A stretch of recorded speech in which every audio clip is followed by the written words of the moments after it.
Welcome to Jumping Bomb Audio.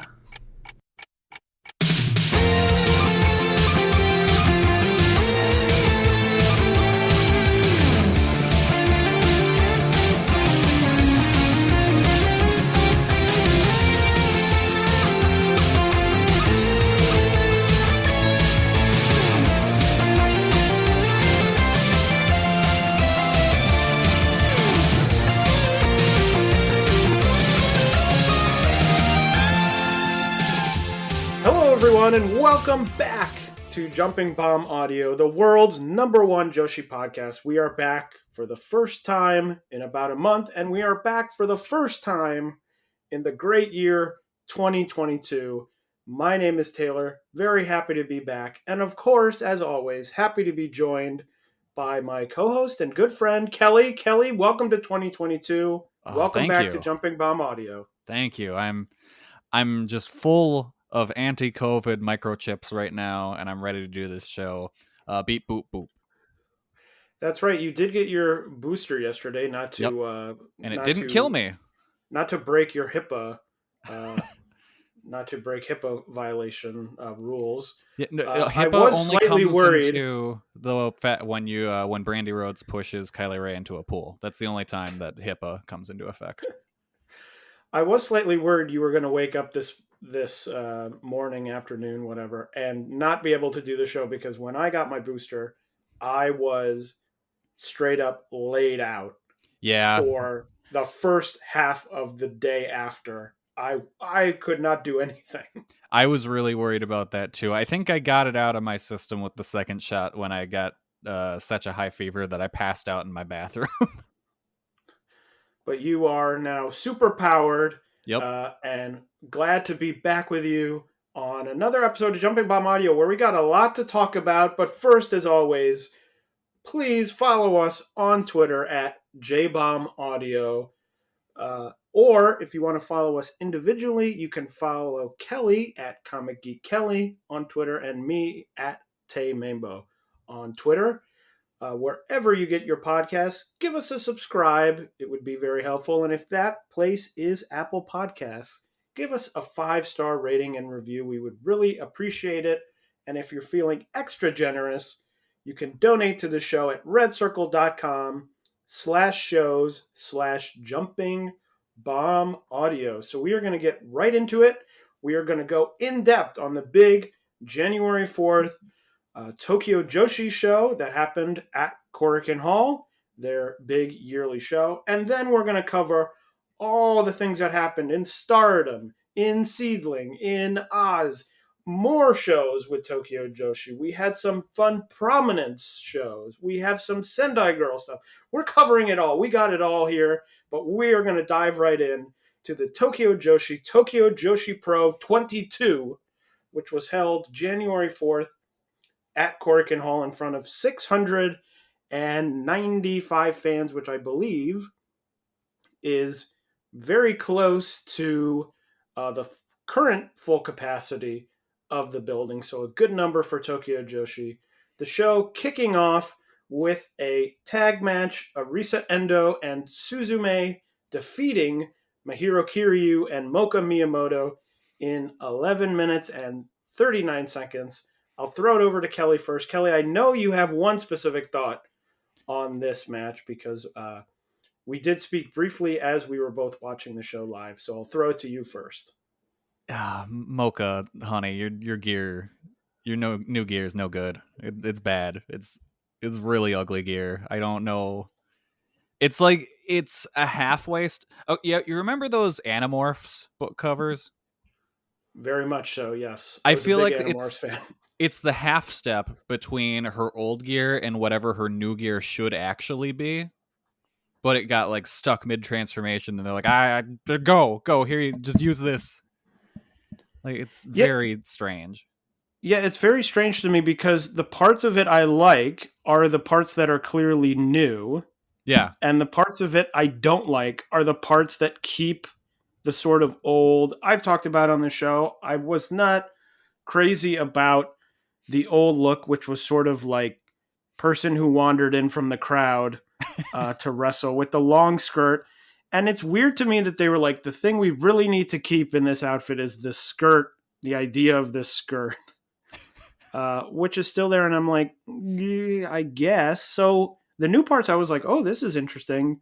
But they were like, no, it's almost like she's very famous for this gear. Like if she were very Yeah. famous for the gear, they're like, well, we want to give her new gear, but we can't get totally rid of the old gear because people will get really upset.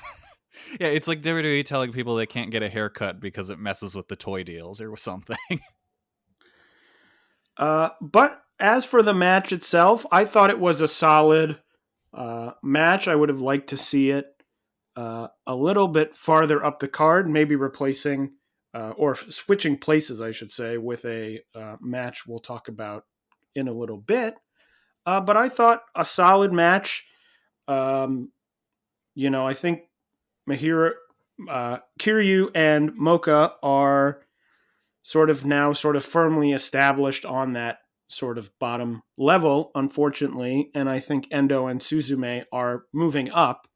I do think Tokyo Joshi has done a good job sort of calling an audible. They had the Suzume Mirai Mayumi team, which is no longer. And I've enjoyed that they have put Endo and Suzume together as a team. I think that's been sort of a very strong plan B for them. Yeah, they're a good team. They have a really good just energy to them. And it's like, oh, this makes perfect sense. These two probably should have been together already. Yeah, and it fits. And they get the win here. I think at the last Korakuen show, if I'm remembering correctly, they lost. I think so, yeah. So good to see them get a win, especially heading into the Max Heart tag tournament, which we'll talk about in a little bit. And especially with it being Endo's 1 year anniversary, like that was cool. Yeah, but overall, I thought a solid start to the show. Yeah, definitely a good opener. The next match was the yearly tradition. It's a yearly tradition at these Tokyo Joshi January 4th shows. The match between Hyper Misao and Shoko Nakajima, which this year was a New Year Tiger Child Rescue match, which I didn't even know until I looked at Cage Match that was the subtitle of the match. But it was a ladder match where you had to get a tiger, a stuffed tiger, I should say, not a real tiger, that was suspended above the ring. So Kelly, what did you think of this match? Are you a fan of the annual Hyper Misao Shoko Nakajima comedy matches? Yeah, I do enjoy the annual like just nonsense fest with those two, but I will say it causes me pain every time Nakajima uses her kaiju toys as weapons. Because like this time I was just I didn't rate the match because I was too distracted looking at the mat, looking at the toys, trying to identify what they were and who they were, and like there was a bunch of money worth of toys there. Like I know for sure I saw a Gamera figure that I bought from a dude on Instagram last year at Wrestle Kingdom Night 2. I was just looking through my phone and I was like, oh, I want that. And I started talking to him. So that Gamera for sure was like $50. Like, I don't know what kind of damage it takes, but I wouldn't want my toys getting beat up like that. And this is not the first year that the toys have been featured. Oh, I think yeah. they were in last year too. I wonder if they're the same ones or if they're different ones. I wouldn't be surprised. I also noticed, like, because I went through and I found on Twitter someone posted a pretty decent quality picture, so I was able to identify a bunch of them.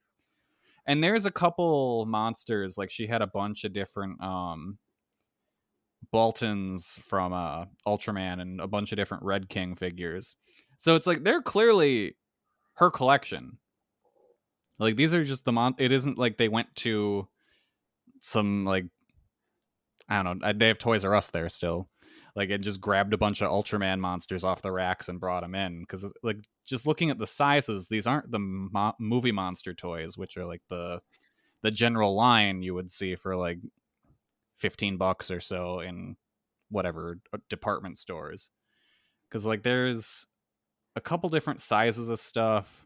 I know at one point there's like a Godzilla bootleg in there, So it's like that. These are she's a collector, and it's like how I don't know, man. I couldn't do it. Wow. I bet no one listening imagined that we'd get an edition of Collector's Corner with Kelly Oh yeah. in this match. I don't know anything about those things, so I was not concerned with their use in the match.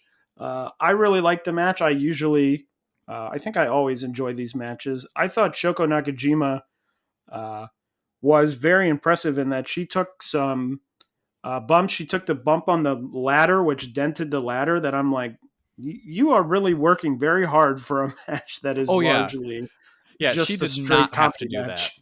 that. And there was one other one, and now I can't remember what it was, but there were multiple times when I'm like, what? I'm like, I would not, if I were in this sort of comedy match, I would be focused on the comedy and I would not be taking any tough bumps. I would just be. Well, this brings me. Did you watch the hardcore match Misao had against Shunmo Katsumata? I did not. That match is but wild. I know you did. Yes, that match is wild and kind of makes me think Misao should just transition to being a hardcore wrestler because it fucking rules. Well, she had that match. Takes nasty bumps in there. She had that match many years ago with Jun Kasai. Oh yeah, at a Tokyo Joshi show. I don't remember how many years ago that was, but I remember that one being really good as well. Now, I think that was more comedy, but if I remember correctly, I haven't seen it since it happened, that was, not total comedy in that match. So maybe, why don't they do a Hyper Misao, Hikari Noah hardcore match? Or hell, team those two up against like a Prominence Invasion or something. Yes, we will be talking about Prominence a lot coming up on the show, but I hope that some, if not all, of Prominence will at some point show up in Tokyo Joshi, because I think it would be a lot of fun, and I think that they have a couple people on the roster already who would want to do that style, fit that style very well. So fingers crossed for that. Yeah. The next match was another tag match where Hakuchumu, the team of Miyu Watanabe and Rika Tatsumi, I never knew that was their team name. I didn't either until I, again, looked at it on Cage Match to get these results. Defeated the team of Nao Kakuta and Yuki Kamifuku. And I have to say that this match was probably my favorite of the undercard, I should say, up to probably the semi-main event. But of the non-title matches, I should say, this was probably my favorite match. I thought all four worked really hard. Obviously, the spot of the match was Nao Kakuta's head bouncing off the corner after Rika drop kicked her, which looked very painful. I can't talk badly about her after she did that, and then just kept going. I was like, oh my God. Yeah.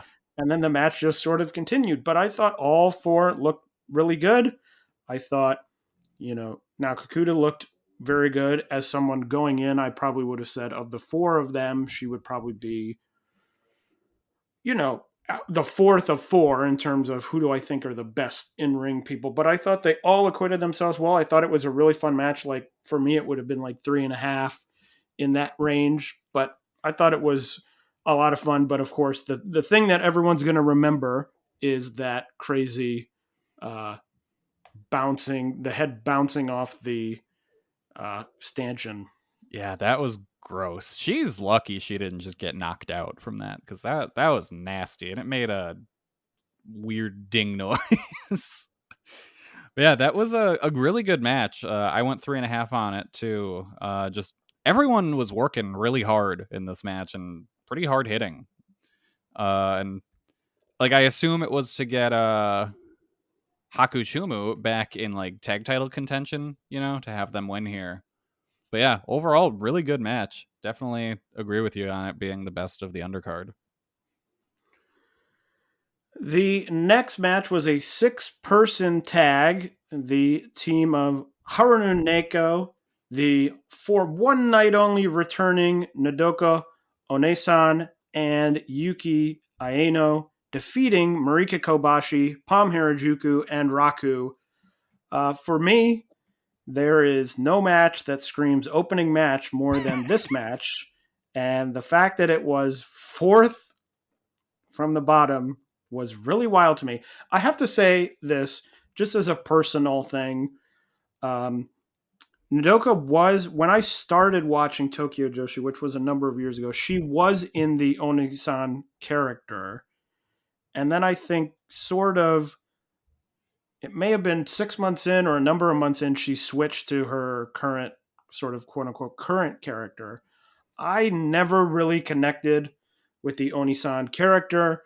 That was not really very exciting to me. So this sort of the draw of like, this beloved character is coming back. I was sort of like, I don't care.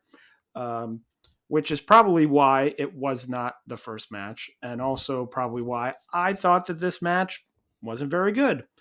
Not entirely surprising looking at the list of competitors.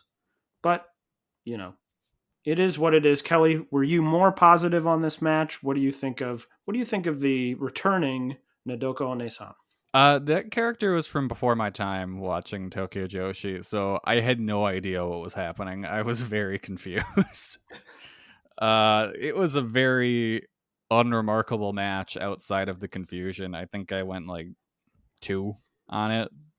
It's fine, I guess. But yeah, definitely it should have been in the opener slot and maybe a pre-show. I don't know. It was whatever. I think the first box of True Hearts Joshi cards I got had a Nodoka Onesan autograph in it.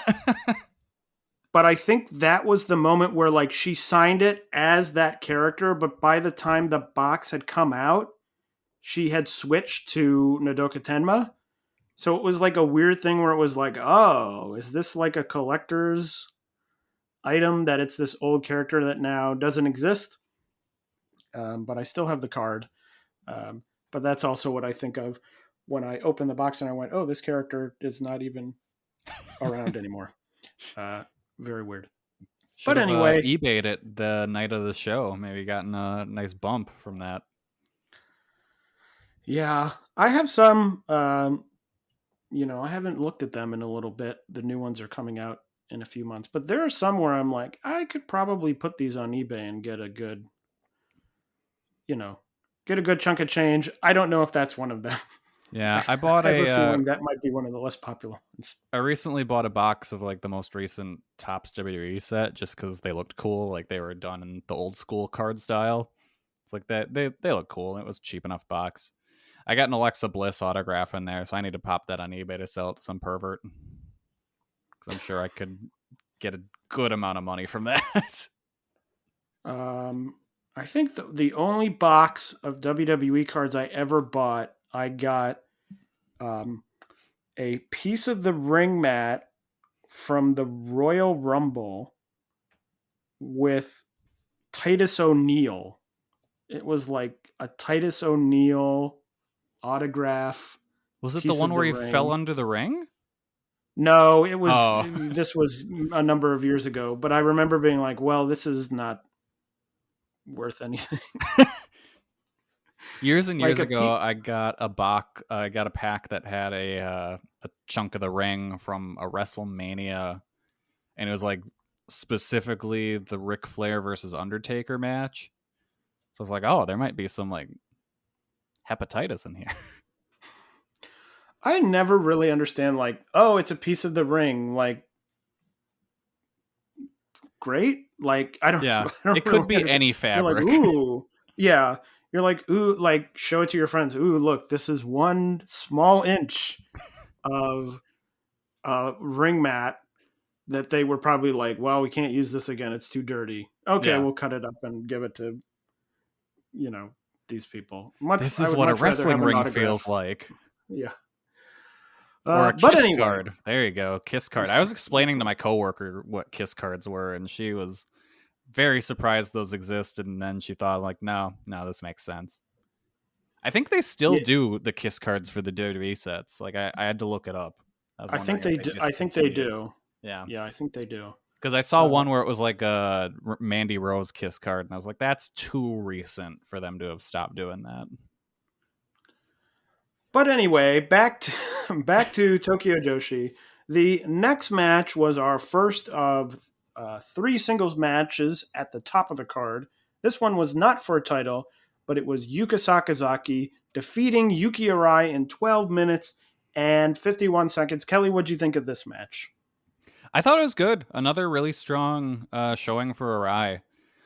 She's got like really good facial expressions in the ring. Like, because there's a lot of people who in their early days, they're either stone faced or you can tell their face is kind of like, I don't know what to do. It's like when you take a picture and you're like, what do I do with my hands? I never think about this.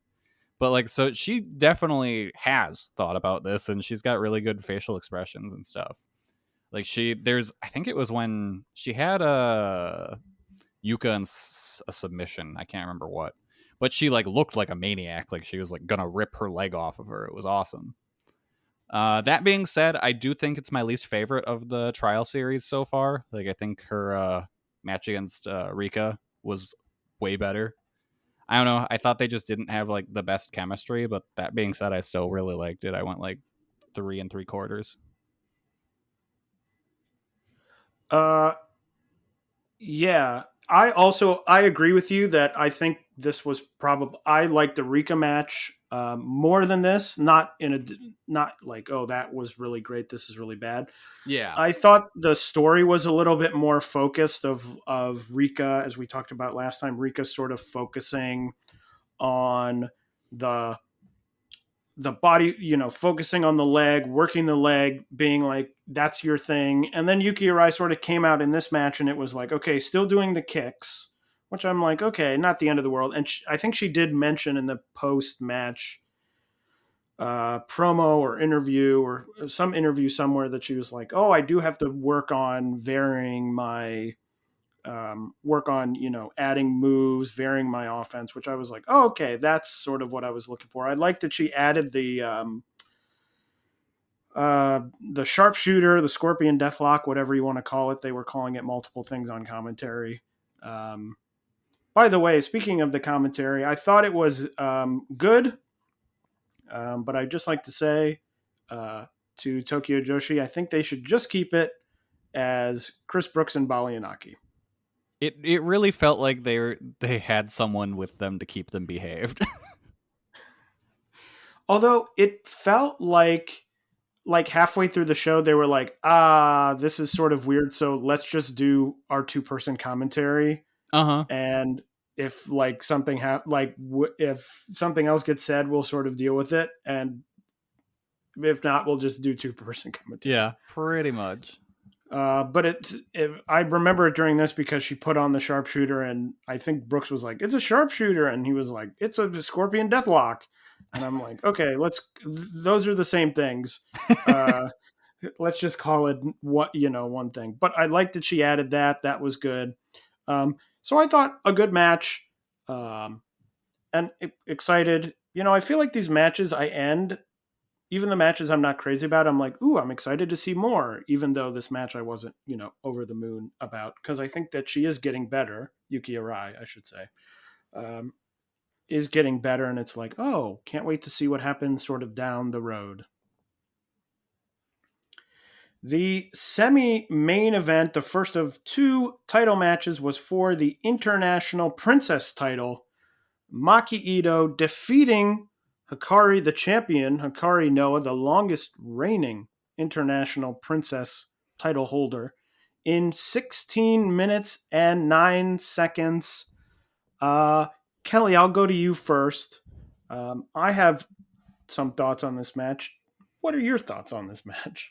I liked this match a lot. I really enjoyed the story of kind of it being Maki like really outclassing Hikari in the beginning, and then Hikari kind of stepping up her game throughout the match to make it more even between them. But Ito was still just going after her back the whole time, which finally led to the finish. I thought it was really good. I went 4 stars on it. I believe this is the match where I took off a quarter star because I lost my fantasy football game during it. I think that's when this was. I think that is correct. Yeah. Because you did message me that. Yeah. That's what happens when you lose by like 1 point. It sucked. I hated it. That's what happens. Yeah. It's so funny because I went into this match, 2 weeks ago or a month ago, or maybe it was 2 episodes ago or something.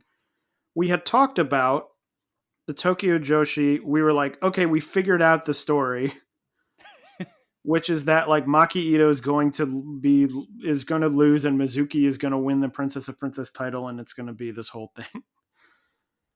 And so I was going in being like, Hikari Noa is going to win. And Balianaki actually said on commentary at one point, he said, Hikari Noa is the champion, but it feels like getting a win over Maki Ito would be big. Like bigger than Maki Ito defeating Hikari Noa, who is the champ. Like it's the other way around. It's one of those, Yeah. they're the champion, but they have to prove themselves against someone, which happens a lot. But I thought that was sort of true. And then Ito won, and I was like, yeah, I guess what was I thinking? Because it feels to me, in a way, almost like Ito is at too high a level for this title, where it's like, if she challenges for the title, of course she's going to win. Like, she's inches away from getting the top title, so it doesn't make sense that she would challenge then for this sort of quote-unquote lower title and not win. So she won, and I was like, yeah, I guess that makes sense.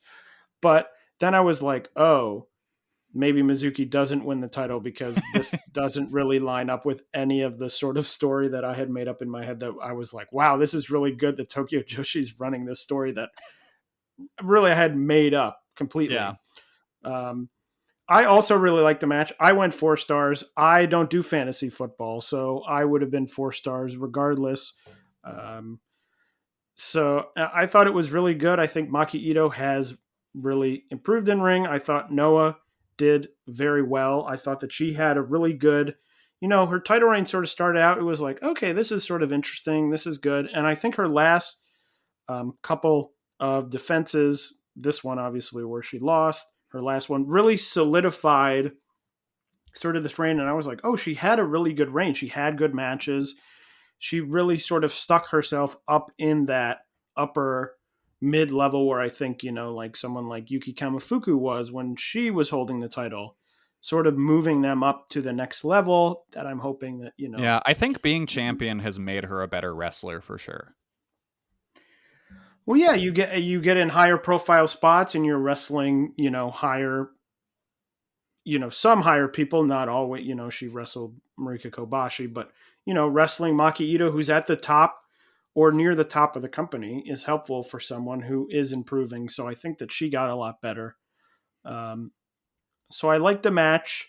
And we'll talk about story stuff more in the next match, which was the main event, the Princess of Princess title match, where the champion Miyu Yamashita retained in 19 minutes and 12 seconds, defeating Mizuki in her 4th attempt to win this title. She falls and is unsuccessful again.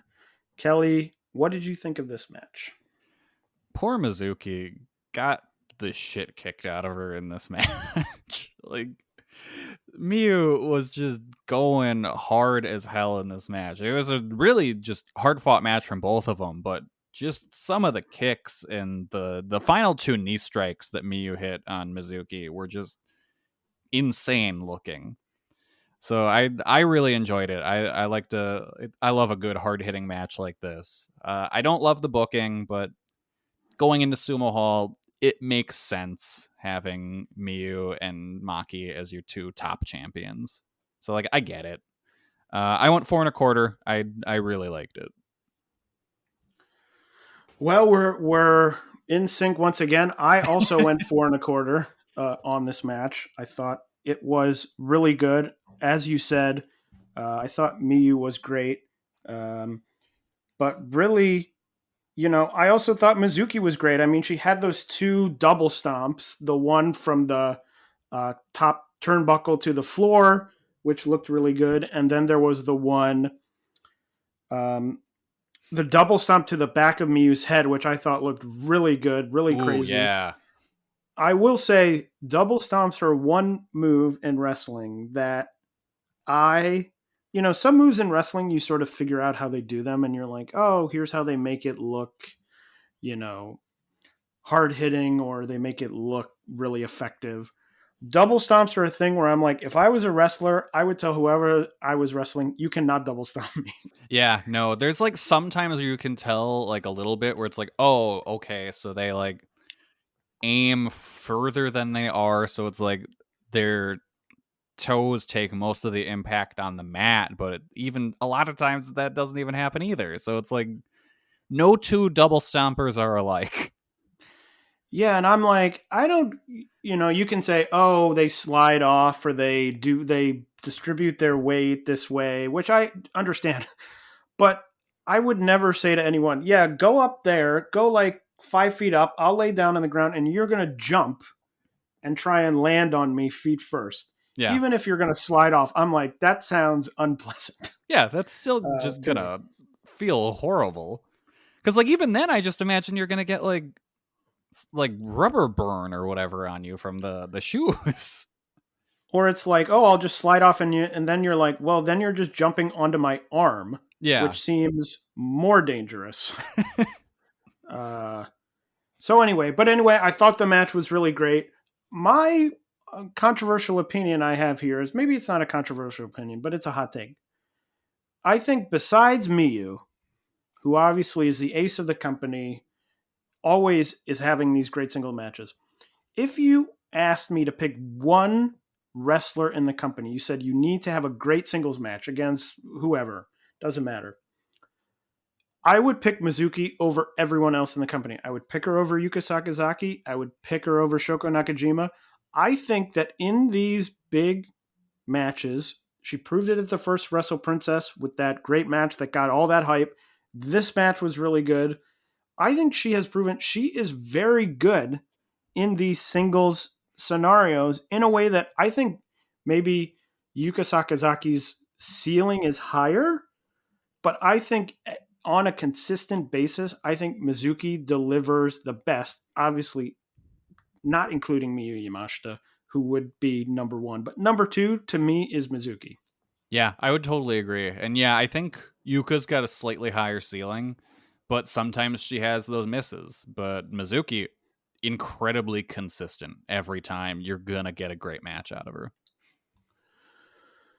So my final thing is, you briefly mentioned it. My thing is, and I said this right after the show ended, I think to you, I am, it's funny because 2 times ago when we talked about, after Wrestle Princess 2, when we talked about Tokyo Joshi, I was not crazy on the booking. Then we talked about them again, and I was like, oh, I figured it out. Now I'm back on Tokyo Joshi. I've like solved it, but it turns out I didn't solve it at all. And now I'm sort of back to where I was before, which is I'm like, I don't quite understand. I sort of understand from the perspective of, I understand that Sumo Hall is coming up. I understand that you need to book people who you think are going to be a draw. So you make Yamashita the champion, you make Ito the champion. That I understand. And people who are like, that's what they're doing. I get that on the level of sort of, it feels to me very win the battle and not win the war to me. Yeah. Yeah, it's very much, I don't want to say short-sighted, but it's definitely only in service of the business end rather than the narrative end of it, when by and large the narrative end will end up paying off in the business end if you keep it strong. Yeah, and my thing is, I think that they are, sort of the narrative end is one part of it. But the fact that we now sort of have this grouping of people who are seemingly sitting right underneath the top level and can't seem to make that step, Maki Ito, Mizuki being the two sort of 1A and 1B, however you want to put them. There's got to be a chance, or there's got to be a moment, and this is true for any wrestling company. You've got to take chances on someone because, yes, you can put, and after the match, we haven't said this, Yamashita called out Shoko Nakajima, so it will be Yamashita versus Nakajima at Sumo Hall on March 19th. That they feel is the biggest match. But part of it is this idea that is like, well, we don't think Mizuki can draw. And it's like, well, Mizuki might not be able to draw because she's now challenged for the title 4 times and she's never won it. Yeah. You're creating your own problems with then. Right. It's that weird thing where, and I mentioned this right after, it feels sort of like that mid-2000s Ring of Honor problem where someone would be really hot and you'd be like, this is it. And they would lose. And you'd be like, oh.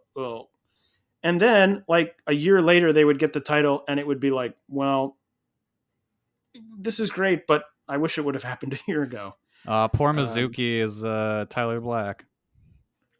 The Nigel Maki Ito, the Nigel McGuinness of Ring of Honor. Oh man, if Shoko wins, she'll be the Jerry Lynn. I remember being so mad when Jerry Lynn won the title. Like, I was inconsolable, just so mad, where I'm like, there's a billion other people to give the belt, and this old man comes in, you give him the title, and I feel like that's what'll happen if Shoko wins. I feel like I was out of, like, by that time I was sort of falling out of Ring of Honor, and then it was like, Jerry Lynn won, and I was sort of like, okay, like, I'm now sort of not invested in any of this. Yeah. Because it had moved on, and they were doing the pay-per-views, and, like, I wasn't getting the pay-per-views, so I was feeling like, I'm out of the loop anyway, and now Jerry Lynn's winning the title, and, well, whatever. But anyway, that speaks to the point of, it just feels like sooner rather than later, they've got to take a chance on one of these people. We talked about it with Stardom, which was, a long time ago, Mayu having the title, and that's very easy. Mayu is the ace of the company. She's long tenured. She's been there since the beginning. She's beloved by everyone. And you could run her out a million times. People love her. They would probably come to see her in some numbers. But at some point, you got to take a chance on someone else because Mayu is not going to last a million years. She's not going to be, able to do that. And probably the numbers will go down. And it's better to have 3 people who you can put at the top rather than 2, or having 5 people instead of 4. And I just think, like, Mizuki is going to challenge again, and it's going to be time number 5. And when does that happen now? Yeah. Does that happen in another 2 years?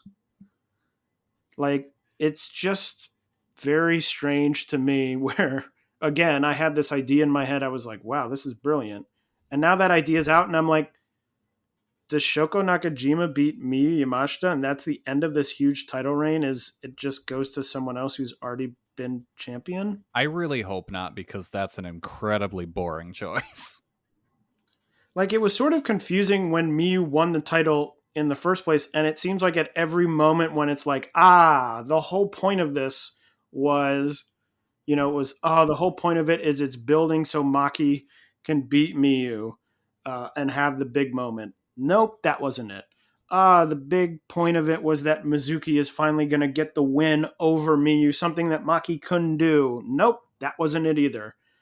And I'm just sort of like, are they leading to Maki Ito being double champion? I'm like, I sort of hope not, because I'm tired of this double champion nonsense that seemingly everyone's got a dash for the double gold. Every company in Japan is now doing, double champion, blah, blah, blah, blah. I'm like, don't care. I But I'm wonder like, if they such a changed their plans when, I mean, and we don't even know if this is the plan or not. It seems like they're gonna get Thunder Rosa in the country for the Sumo Hall show to go up against Maki. It makes me but I wonder don't if they changed their plans because of that. I I don't even know if that's the case because Exactly. Yeah. Maki's whole talk was, "Oh, I'm going to come to America and defend the title against you." And I'm like, "Well, does it happen in AEW?" Because I thought that as well. I thought, "Oh, maybe they bring in Thunder Rosa and that's another sort of big name to have on this Sumo Hall card because the card now is Yamashita Nakajima. I would assume Ito against someone. Yeah. Magical Sugar Rabbits against someone. And I would think at Sumo Hall, you're going to have to bring people in. Like, I don't know. Maybe they do, like we talked about, maybe they do bring in Prominence, but I'm like, I'm not sure Prominence is going to be. Yeah. Like, I don't know. That would Is be a good place to Yamashita, run Suzuki or Suzu Suzuki versus Hikari Noah. is Nakajima Yamashita, like, going to draw huge? It I just don't think feels like a so. match that's like, these are people who have been at the top, I'm like, I don't know. Yeah, I don't think that's a drawing match. And now I'm like, okay, so whoever comes out, it could be Yamashita, could be Nakajima. Whoever comes out as champion, I'm like, when? I don't know. When does sort of the next part? Does Ito win the title at some point? But maybe that doesn't happen till the fall. I'm like, that's a long time now. Yeah, I it's don't know. weird. I don't know. Like, I'm willing to give him the benefit of the doubt. I'm actually willing to do the let it play out thing here because the shows are good. Like, I enjoy it, what they're doing for the most part. So as long as the show quality keeps up, I'll keep letting it play out. But once we get to the point where it's like, oh, this booking is just complete trash, then we can jump on it. But for now, I'm willing to do the let it play out. Well, that is all for the big Tokyo Joshi Korakuen Hall show, our big review. Next, we are going to move on to Stardom. We're not going to cover any of these shows, individual matches. There's a lot of shows to cover, is the main reason why. But we are going to touch on all the shows that have happened. The first one, obviously, their big end of the year show on December 29th. Big things happening there. Well, for Kelly, big thing happening. Ruaka losing the Future of Stardom title. And then in the semi-main, Saya Kamatani winning the title from Tam Nakino. And in the main event, Syuri finally defeating Utami and becoming champion. So Kelly, I guess I'll ask you, what were your overall thoughts on the show? Well, going to the Ruaka Hanan match, I like Hanan's new music. Is it new? Because I don't remember hearing it, and now it's stuck in my head ever since this show. I have to say I don't remember what Hanan's music was as I watched this show almost 2 weeks ago. Yeah, it's like just someone going Hanan, Hanan, Hanan, Hanan. Like it's that just plays through my head every now and then. And it's like, oh, we're back here again, huh?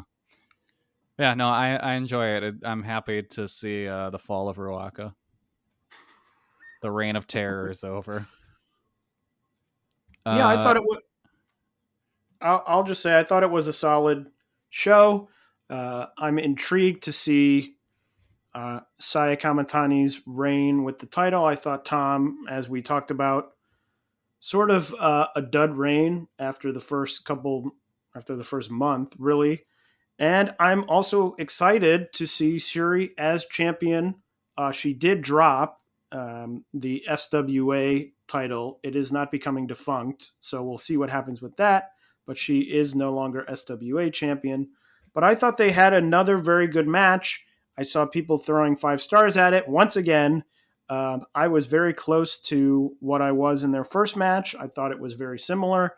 I thought Syuri was by far the stronger member of the match, I guess I'll say. I think that she largely is what they want Utami to be. Mm-hmm. sort of this come out ass kicker, but Syuri has so much more sort of natural charisma, natural personality to her. I think her matches flow a lot better than Utami's, and I think that's why I've enjoyed. I went 4.5 stars on the main event, which is exactly what I did for their first one, which had the two time limit, the two draws in it.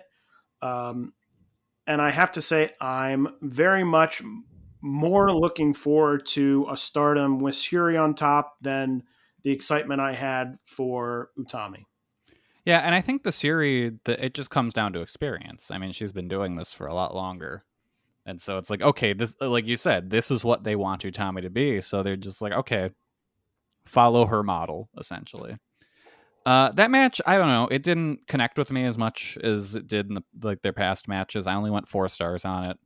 I liked it, but I don't know. I think why these matches don't hit me the same way that they do with a lot of other people is, to me, they feel much closer to a big like New Japan main event than like what I expect from a big Joshi main event. And so it's kind of just not what I want when I'm watching that. You know what I mean? It's like when I'm watching Joshi, I want Joshi. When I'm watching New Japan, I want New Japan. It's like I don't want to go to McDonald's and get spaghetti. Yes, I totally understand. Although I think there are some countries you could probably go to. Oh no, or maybe we. Are you saying you don't often go to Jollibee? Have you ever been to a Jollibee? No. What is this? Oh, a Jollibee is it's a fast food place from somewhere in Asia. I don't remember exactly where. They serve chicken sandwiches, but they also serve spaghetti. Fantastic. It's wild. There's one in New York that I went to a while back because I also didn't really know what it was. And I was like, oh, an interesting sort of like fast food place. I'll go in. And they were like, you want a chicken sandwich or do you want this thing of spaghetti? And I was like, what? I think I ended up getting a chicken sandwich because I couldn't wrap my head around going to a fast food place and being like, here's a thing. And it's like the spaghetti, but then it's sort of like the Cincinnati, like chili spaghetti too, I think. Okay.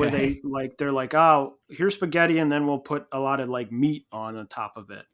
I just picture the spaghetti coming in like the kind of like cardboard thing that you get fries in.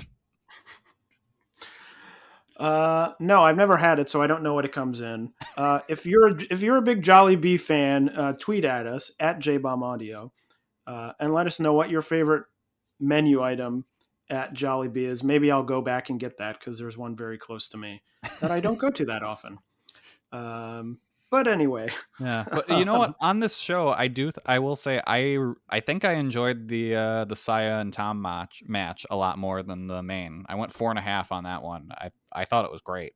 But there was one bit that got me, and it's in today in Kelly Hates the Stardom Ref. There's a bit when Tom suplexed Saya, and Saya's legs went into the ropes, and the referee stopped, looked at her legs in the ropes, then quickly remembered he was not supposed to see that and started counting, and then lifted up his head to go, oh, her feet are in the ropes. It's like, no, just don't count the pin at all. Nothing gets past Kelly. No, I hate him. I hate him so much. He's a bad referee. All right. Well, anyway, on that point, that was the end of Stardom's 2021. They started 2022 with a short show on January 3rd, which was part of the Stardom Awards. The main event was Donna Del Mundo versus the Cosmic Angels, with the two Momo masks making their official debut, revealing themselves as Tekla and the newly shortened Mirai, in all caps, the former Mirai Mayumi. I think not all that surprising. I think Mirai Mayumi had been the leading guess for a long time. I mean, this Momo mask thing has been going on for months. Yeah. And Tekla, I also saw a bunch of people guessing that. Not Tekla too makes surprising. perfect sense. Like that one is like, oh yeah, because I had never actually thought of it, but as soon as she took off the mask, is like, Oh yeah, no, that's perfect. Okay, this fits. Mirai Yes, and though so doesn't make any goddamn sense. yes, and I will say that I am a big fan of Mirai Mayumi, as I've talked about on this podcast before. I will say she debuted, and I have to say she's got to get rid of her haircut makes her look like sort of like a 45-year-old like divorcee Oh, who's she's going gonna through a ask for the midlife manager? crisis. She's next to Julia, who's like wearing an eye patch. She's got dreadlocks. Yeah. Like Tekla's got all these ropes on her gear, and she's got this bleach blonde hair. And then Mirai's like standing there with this very close cut like haircut, and I'm like, ugh. Like if it were me, if I were Stardom, I would have her come out and be like. It's so weird to me that she isn't dressed almost like a Micah or someone like that. Like come out and look really tough. Yeah. Like I would think that's the whole thing. And she came out and she was like smiling, She and looked then very Julia, happy to be here. yeah. And like Julie and Tekla are hugging, and she's sort of just like standing in the background. And I'm like, but I will say that I thought the match was excellent. Yeah, I match was really will, good. I will say, not to spoil my upcoming thoughts, but everything that they have done, or at least everything they've done that I've seen, because they haven't posted all of the um, January 8th and January 9th shows. Everything that they've done so far in 2022 is the Stardom that I want. When I sit on here and I'm like, I'm being driven crazy by these singles matches. I'm being driven crazy by there's never any storylines. I'm being driven crazy by why aren't the tag titles main eventing shows? And they've done all of this. I thought that this multi-person tag was really fun. And I was like, this is the Stardom that I like. When it's like really talented people, they're going 100 miles an hour, they're throwing bombs at each other, they're in and out of the ring, they're breaking up pins, although there was one pretty bad botch of Unagi not getting in to break up a pin. The ref didn't count it, even though Mai Sakurai's shoulders were just laying on the mat. Oh yeah, I remember that. And I was like, well, it first happened, and I was like, wait a minute, did I miss something? And then I went back and I watched, and I was like, Unagi was supposed to come in and break up the pin and didn't make it in time. But like, I thought this was fun. I thought Tekla looked really good. Like, I thought Mirai looked really good. I'm really glad to have Julia back. I thought she was great. Like, I really enjoyed the whole thing, and I thought it made everyone look great. Like, even Cosmic Angels, they didn't win the match, but I thought that they kept up well with this sort of new team. So it was all like thumbs up for me. I would say, please, people in Ice Ribbon, stop leaving Ice Ribbon like in the lurch and going to Yeah. Stardom. That sort of is sucky. Don't do that. But you know, I like Tekla being in the company because she feels like someone who doesn't immediately need to like be pushed all the way to the top. Although knowing Stardom, it might happen. Mirai, I'm very interested to see. She's now in Donna Del Mundo. She's in a group. You know, I just think of Donna Del Mundo. I'm like, it's a huge group now. Obviously, Julia and Shuri are the top level. And then it's like Himika, Maika, Natsupoi, Mirai. Like, who is getting the push there? Yeah, You know, I Himika think and it's Maika. going to turn into Mirai being the one that takes losses. Like, I think she'll be booked strong initially to give her credibility, but after that, I could see her being, for lack of a better term, the jobber of the group. Yeah, because I don't really see, you know, I look at the group and I'm like, well, they could split the group and it could, you know, Shuri could run her own group. But then I'm like, that group is Shuri, you know, Natsupoi, Mirai. I don't know what the split would be. Take Konami with her, maybe. Well, Konami is, we What's don't know happening if with Konami is. What's happening with Konami right now? Like, I think it's a TB. I think it's TBD. Okay. I think is what's happened. Well, she's not wrestling now, is what's happening at the current moment. Okay. But the future is sort of TBD. But anyway, it is a weird thing where I look at this group and I'm like, who's going to lose matches? But of course, the answer might be they just do time limit draws, which they had a time limit draw already this year. Reset the I'll counter. I'll get more into that coming up very shortly. But it is weird. It's like Oedo Tai now has 8 people, and like they have like 5 lost posts in that group, and Donna Del Mundo has no one. Yeah, what if it's just everyone loses to, or Oedo Tai just loses to everyone, so no one has to actually lose in these other groups? Oedo Tai, who I think absurdly won the Best Unit award at the Stardom Awards. A unit that we have consistently said did not have a great year. No. It had a good end of the year. But yes, overall, a very good debut for Tekla and Mirai, a very good match. Very happy to have Julia back in the fold here. So that was on January 3rd. On January 8th and 9th, they had 2 back-to-back shows at Korakuen Hall. Currently only the main events are up. So I have seen both, and I think Kelly has seen the main event of the show on the 9th. The 8th. I saw Momo and Azumi. Okay. So the first on the 8th was a main event between the newly turned Oedo Tai member Momo Watanabe and Azumi, a match that ended when Momo loaded up her kick pad with a foreign object and just booted Azumi in the face with it. Yeah, that was a cool finish.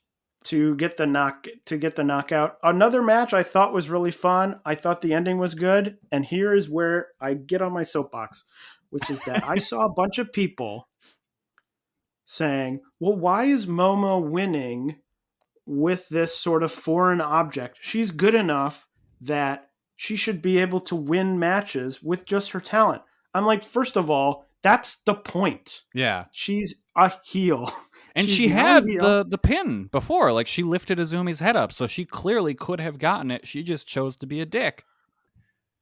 It made perfect sense. She blows up the boot, she kicks Azumi in the face, and they're like, Azumi is out and the match is over. And then Azumi was not on the 1-9 show, which I'm not sure if that was storyline or if she is nursing an injury. She actually got kicked in the head with a wrench.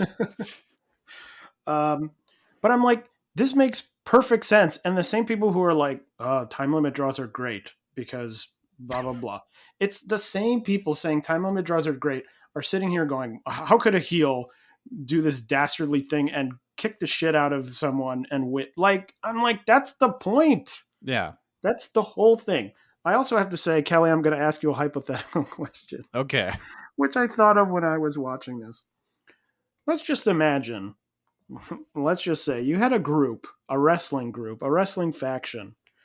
And in it, you had Momo Watanabe, you had Starlight Kid. At one point, you had Konami. Would you make the leader of that group Natsuko Tora? I mean, it makes the most sense to do that, right? Oh, no. She was introducing Momo at the beginning. I was like, you are a geek. Yes. She needs to be thrown out of the group or something. Like, so many people should be taking over the group from her.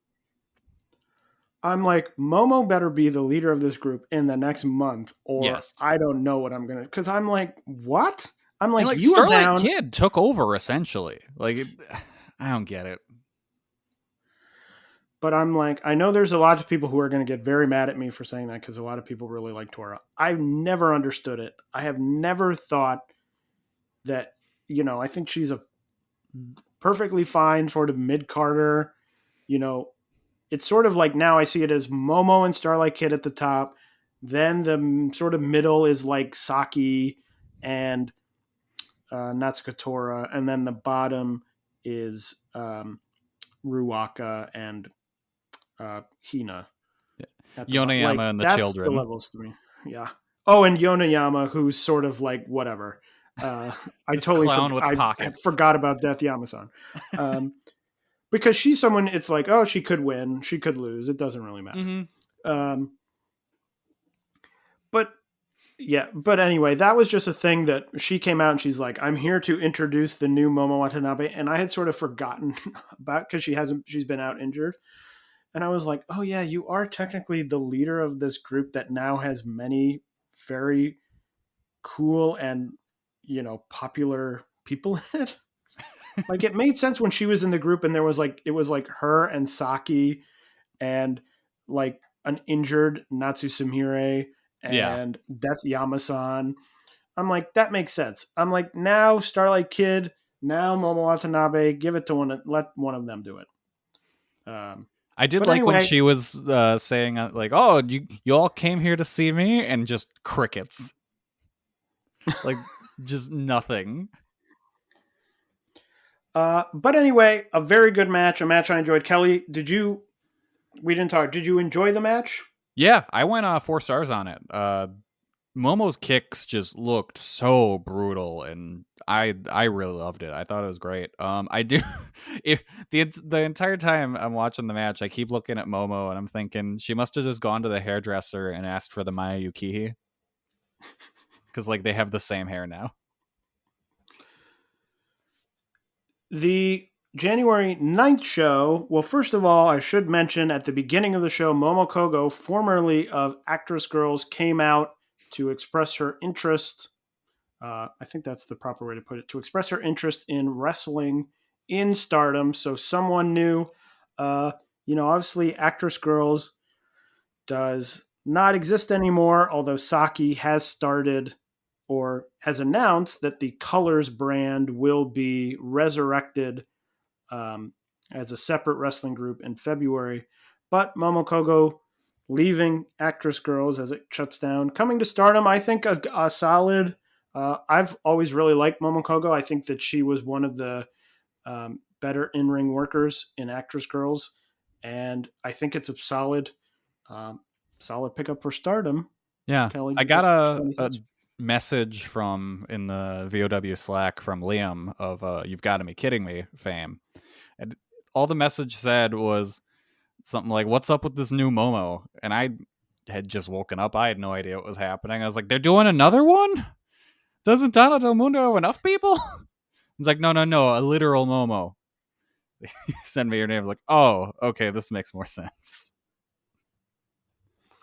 By the way, unrelated, I'm so glad the Momo mask thing is over because I hate the Momo. Outside of the Stardom, I hate looking at the Momo mask. Like to me, it's a visual like nails on a chalkboard thing because I think they're so horrifying, Oh yeah, no, it's like upsetting. so off-putting. That I'm glad it's done. But yes, glad to see Momo Kogo appear. We'll see what happens with her. But the main event of the January 9th show, Hazuki and Koguma cashing in their tag tournament uh, victory and winning the tag titles from the very successful team of Julia and Shuri in a match that I thought was really good. I super enjoyed it. I have been asking Stardom to main event with tag title matches. Obviously, they couldn't with Julia out, but they do it here. And for the third show in a row, I had a lot of fun and I enjoyed it. Kelly, what did you think? Oh I no, didn't see Kelly, you this one. didn't see it. It was That's great. right. Yes. No, exactly. I'm excited to watch it. It seems weird to me. It almost seems like now maybe they should have had Siri and Julia drop the belts, like just vacate them so you don't have your champion losing here. But It does seem weird to me that it's like, wow, Shuri, she's very powerful. She has 3 titles, and then within the span of like one day, it's like, whoops, she has 1 title. yeah, it's not the best look. At the end of the match, Himika and Micah came out to challenge. They were the previous, right? It's been so long. They were the previous tag title holders. I think so. That Yeah. match will be coming up.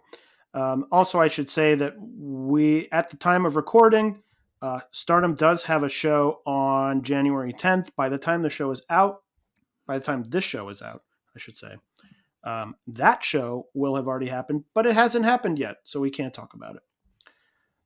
SEAdLINNG had their big end of the year show with 2 big title matches. The first was for the tag titles, where Asuka and Makoto defeated Nanae Takahashi and Hiroyo Matsumoto. And in the main event, Arisa Nakajima defeated Ryo Mizunami for the Beyond the Sea title. I saw both of those matches. I thought that the Arisa Rio match was really good. They had a sequence late in the match where they just started doing shoot headbutts to each other. And the crowd, for the first time in really any crowd that I can remember, audibly made noise. Whoa. Because one of the headbutts was so strong, and I was like, it was a shocking moment to me where I was like, oh my God, this is amazing. The crowd is making sounds. But it was great. It was much better. They had that title match, I think in the middle of the year, that I thought didn't come together, was not great. I thought this one was really good. I went 4 stars on it. I'm assuming at this point, Mizunami will head back to America, head back to AEW. But excited for Arisa to have the title. She's my favorite wrestler, so I will never oppose her having the big SEAdLINNG title. And I'm looking forward to what happens with SEAdLINNG in the future. Oz had their big end of the year show on December 30th. Hiroyo Matsumoto and Rina Yamashita winning the tag titles from Itsuki Aoki and Tsubasa Kuragaki, and Maya Yukihide retaining her title, the Oz indiscriminate title, over you. Oz also had a show. Yes, over you. Oz also had a show on the 9th, which was evacuated. It was at Shinjuku Face. And it was evacuated because they had a fire. There was a fire in the basement of the building, I believe is what it was. There's a sauna down there or something. So they did evacuate. There were pictures of Mayumi Ozaki in front of the building with a megaphone, I think, telling people what had gone on. But I believe everyone is safe. It was all okay. Everyone got out of the building. So that is good to hear, but a little bit of a scary moment. And I believe that the Sendai Girls show, or Sendai Girls is having a show there, or had a show there that went ahead, because I think they took care of all the fire stuff, which is good to hear. Yeah, that's good, because I was going to say that would displace a whole lot of wrestling shows if that place was badly damaged. Yeah, I think it was in the basement, which is pretty far. Kelly, have you been to Shinjuku Face? I never actually went to Shinjuku. I did Shinkiba First Ring, but I never went to Shinjuku Face. Because I've seen one. I actually saw an Oz Academy show there. And it is in a very tall building, and I think it's on like the 15th floor or something. It's pretty high up. So if it happened in the basement, I'm assuming that it wouldn't really affect that, except for, of course, if there's a fire in the building, they don't want people hanging out on the 15th floor or whatever. Tokyo Joshi also had 2 more shows after their big January 4th show, where the Max Heart Tag Tournament started on January 8th. Moka Miyamoto and Yuki Arai defeating Pam Harajuku and Mahiro Kiriyu in their tag tournament match. A bit of a surprise, as the less experienced team defeating the more experienced team. And then on January 9th, the team of Hikari Noa and Nao Kakuta, which have dubbed themselves Free Wi-Fi, defeating Haruna Neko and Kaya Toribami in their Max Heart Tag Tournament match. Noah and Nao deeming themselves Free Wi-Fi because they want everyone to watch their matches. So that's a fun name. I couldn't announce that without also announcing that their tag team name is Free Wi-Fi. Yeah, that's fantastic. I love that. And then also, this is sort of tangential to Tokyo Joshi, but I'm putting it here because it's my show and I can do whatever I want.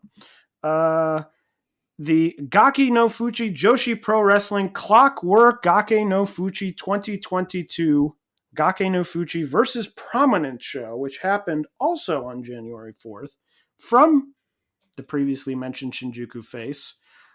This was the big annual beginning of January Miyako Matsumoto show. It had 4 matches: a Chris Brooks Suzu Suzuki hardcore match, a Risa Sera, Miyako Matsumoto, Gake no Fuchi rules match, a Prominence versus Sanshiro Takagi and Mao match, and a big no DQ 5-on-4 handicap match in the main event. Kelly, I know that you watched this show, so what did you think of it overall? Highlights from you. I loved it. These Gake no Fuchi just nonsense shows are fantastic. The opener, the Chris Brooks versus Suzu Suzuki match, was awesome. I went 4 1/4 on that. Just a really great hardcore match. If you don't want the nonsense, you can jump out after that. I mean, you're gonna get hit with some nonsense before from the singing of the intro to the show, which features Sawa following in and adding his little flourishes to the song as well. Later in the show, you will at some point ask if Mao is okay because he keeps screeching. I'm not sure what that character is, but it's entertaining nonetheless. Yeah, it's a lot of fun. It's dumb as hell, but just such a fun watch. Yeah, the show's only about 2 hours, so it's a pretty quick watch. But yes, I will echo that if you've never watched the Gake Pro show, you just sort of have to go in with the understanding that unless you speak Japanese, which I do not, you will probably understand only about 10% of what's going on. Yeah. And that might be generous. And who knows, even if you do speak Japanese, you still might not know what's happening. But I thought the opening match was excellent. I think it's won the Chris Brooks Suzu Suzuki match. I thought it was very good. Actually had some people who don't regularly watch Joshi watch that match, and they came away very impressed by Suzu Suzuki, which is great to hear because I think she's great, and I'm glad that people are now finding out about her. I will also say, while we're talking about Prominence, they did announce recently that the Prominence shows, until their official launch in February, will be airing on Wrestle Universe, which is great to hear. I'm really happy that Wrestle Universe has become, or has sort of added these shows. They had the 01 show, not a Joshi show, but they had the 01 show from January 1st. Now adding Prominence. They are obviously already have Tokyo Joshi, DDT, Noah. So a great value. Whoa. You forgot Ganbare. Ganbare, yes. They have a lot of stuff. It's a great value. You know, they just relaunched it. I think, Kelly, I don't know how you feel because I think that you had more problems on the old system than me. I think the new system works really flawlessly. It's I have had zero problems since the changeover. The quality is really good. On shows where they have English and Japanese commentary, it's super easy to switch between them, like within the same window, which is really great. Instead of it being like 2 different video files. So highly recommended. If you are not subscribed to Wrestle Universe, this is a free plug for them. Go and subscribe. The Sendai Girls had a show on the 8th and 9th. And then Kelly is going to talk about some Sendai Girls wrestlers who visited some other promotions throughout the holidays. Yeah, so on December 25th, Freedoms ran their annual Blood Xmas show, and Dash Shisako was in a 6-person hardcore match. She teamed with Gunso and Masashi Takeda to beat Daisuke Masaoka, Kamui, and Rina Yamashita. That was just a fun trios match. I was not expecting Dash to be on that show, but then there she was. I really like that match, but if you're a deathmatch fan, watch the main event. It is my new match of the year between Jun Kasai and Violento Jack. Just crazy death match. And then on December 30th, GLEAT ran their version 2 show. And this had 2 Joshi matches, the first of which was a UWF Rules style match, where Chihiro Hashimoto defeated Michiko Miyagi in a match that was essentially just a mauling. Hashimoto just beat the hell out of Miyagi. I think it was in like 4 minutes. Like it was brutal. Fun match, but yeah, I mean, not if you're Miyagi, but Taylor, you said you watched that one, right? Yeah, I did. It was a an interesting match because Miyagi is a GLEAT great, talented, or contracted wrestler, I should say. And I think that was like the third or fourth match in, and none of the great talent had won any matches. Like Minoru Suzuki won his match as a member of Pancrase, which I always uh, enjoy. But yeah, I thought it was really a mauling. There were some little spots of hope, but then it was mostly a just straight up destruction. Yeah. And then later in the card, Dash Chisako defeated Yukari Hosokawa, who Choco Pro fans may know better as Rin Rin. I did not enjoy that match very much, to be honest. It went about like almost 10 minutes. Shouldn't have run that long. They gave Yukari way too much offense, and it wasn't great. She's not the best, I don't think. Dash was good as always, but I don't know. The match just didn't work for me, and I'm hoping Hosokawa gets better over time, but right now she hasn't shown me very much. And to be honest, I didn't think she was great in Choco Pro to begin with. So I don't know. We'll see. She's still incredibly young, so lots of room for improvement there. And we will talk about some Sendai Girls stuff in a few moments. But next, we will move on to Ice Ribbon, who had their yearly Ribbon Mania show on December 31st. 3 big title matches. Akane Fujita defeating Rina Yamashita for the Fantastic Ice title. Hamika Hoshi and Ibuki Hoshi defeating Maya Yukihi and Risa Sera for the tag titles. And Tsukushi retaining her title over Ram Kaichou in her second defense of the Ice Infinity title. I'm happy to see Fujita winning the Fantastic Ice title because it means, hopefully, that the Prominence people will be sticking around. I know that they have some matches coming up, which we'll talk about, but I think losing them all, as I worried might happen when they all announced the Prominence stuff, would be pretty tough, but glad to see that they will at least still be hanging around, maybe for big shows or spot shows or things like that. And then Ice Ribbon had some smaller shows on the 3rd, the 8th, and the 9th. Diana had 2 shows. They are running a title tournament to determine a new champion for their singles title on the 31st of December. Miyuki Takase defeated Haruka Umasaki, and Ayako Sato defeated Hanako Nakamori in the first round of that tournament. And then on January 9th, Nagisa Nosaki defeating Raideen Hagane, and Ayako Sato defeating Miyuki Takase in the semifinals. So those 2 victors will meet at the next Diana show, which we'll talk about in a minute. Marvelous, like Stardom, has a show on January 10th. Will have happened by the time this is released, but hasn't happened yet.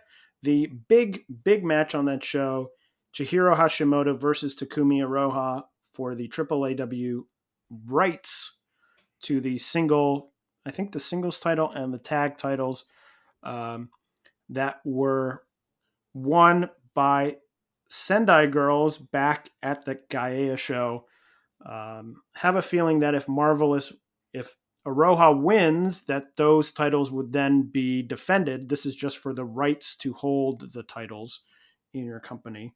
And I know that before the Gaea show, Marvelous said that if they held the titles, they would be defended as real titles. And I'm sort of hoping that happens. So Makes the most sense.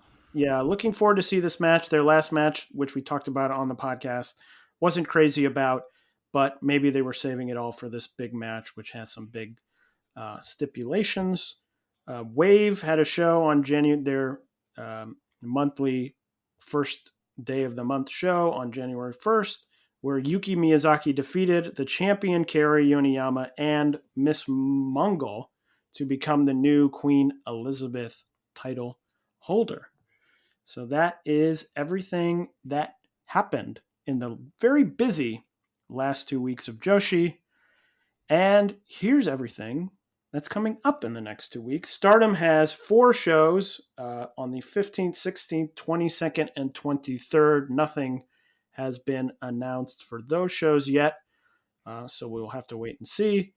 Tokyo Joshi has 2 shows coming up. Both are going to have some Max Heart tournament matches. On the 15th of January, Yuka, Sakazaki, and Mizuki, the team of the Magical Sugar Rabbits, will take on Shoko Nakajima and Hyper Masao. And Yuki Kamifuku and Asuka, the returning Asuka, will take on Marika Kobashi and Raku. And I then wonder if they'll bring back the New Japan camera guy for the Kamiyu and Asuka entrance. Maybe. And then on the 19th, a little bit up in the air, but Miyu Yamashita and Maki Ito 1-2 million will take on the winner of the Yuka Kamifuku and Asuka, Marika Kobashi and Raku match. Rika Tatsumi and Miyu Watanabe will take on the winner of the Magical Sugar Rabbits and Nakajima and Masao match. And then 2 more matches, Nodoka Tenma and Yuki Aino, the Bakuretsu sisters, will take on Hikari Noa and Naokakuta, the team of Free Wi-Fi. And Suzume and Arisa Endo will take on Moka Miyamoto and Yuki Arai. So lots of tournament matches on those shows. Looking forward to that. Ice Ribbon has a number of shows coming up. The biggest show, they have a Korakuen Hall show on January 16th, Winter Story 2022. The big matches on that show, a singles match, Tsukasa Fujimoto and Makoto facing off. Maya Yukihi and Ram Kaichou teaming together to take on the team of Totoro Satsuki and someone who is to be announced, TBA, not X, but TBA. A triangle ribbon match, the champion Maika Osaki going up against Miyako Matsumoto and Yuki Mashiro. And the main event will be for the Ice Infinity title, Sakushi's third defense, defending against new tag team champion, one half of the new tag team champions, Ibuki Hoshi. Hoshi had that great match with Fujimoto for the title a number of months ago that was on my match of the year list. So looking forward to that. Also on the 23rd, the Ice Ribbon show will feature a Prominence offer hardcore match, where Akane Fujita and Suzu Suzuki will team up to face Mochi Miyagi and Risa Serra. So as I said, happy to see Prominence continuing to have a spot in Ice Ribbon. Diana has their next show at Shinkiba First Ring on January 23rd. That will feature the finals of the Diana title tournament, Nagisa Nosaki versus Ayako Sato, and the debut of Diana's newest rookie, Kyoko. So that will be interesting to see a new rookie. I'm trying to think, when did Haruka Umasaki debut? I don't even remember, but it's been a while. And then Wave has a show on the 16th, January 16th. Saki and Hikari Shimizu will defend their tag team titles against Nagisa Nosaki and Takumi Aroha. So a pretty strong team there. But that is everything that is happening in the next 2 weeks of Joshi Wrestling. If Ice Ribbon does air live, we will cover that show. We often say that, and then they don't air live. But we'll keep our fingers crossed. Look forward to talking about that Ice Ribbon show 3 months from now. Kelly, do you have anything else to add? I don't think so. I think we covered everything. There was so much. Well, I will end on a serious note. Used to Kelly, this is usually the moment where he derails the podcast. But I will end on a serious note, which is that if you don't know, John Carroll recently announced the end of Wrestling Omakase, their podcast that they have been doing for just about 5 years now. I just wanted to give them a shout out, say happy trails. For those of you who listen to that podcast, you've probably heard me over there. I've been on that podcast a number of times. I think, over 20 times.